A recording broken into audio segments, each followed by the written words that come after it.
Iran Israel যুদ্ধে সরাসরি না জড়িয়েও ইরানের উপকার করছে উত্তর কোরিয়া। সম্প্রতি জাপান সাগরে দক্ষিণ কোরিয়া ও যুক্তরাষ্ট্রের সামরিক মহড়ায় অন্তত 10টির বেশি মিসাইল হামলা চালিয়েছে কিম জং উনের দেশ। যুক্তরাষ্ট্রের মিত্র দক্ষিণ কোরিয়ার কাছাকাছি অঞ্চলগুলোতে প্রতিনিয়ত হামলা নতুন কিছু না হলেও চলমান ইরান ইসরায়েল ও মার্কিন যুক্তরাষ্ট্রের যুদ্ধে উত্তর কোরিয়ার এমন পদক্ষেপ আসলে পরোক্ষভাবে ইরানের উপকার করছে।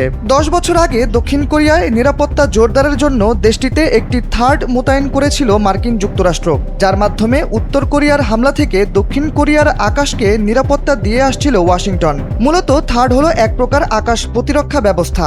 সম্প্রতি ইরান ইসরায়েল সংঘাতের সময় এই থার্ডটি মধ্যপ্রাচ্য থেকে নিয়ে আসার চেষ্টা করছে যুক্তরাষ্ট্র।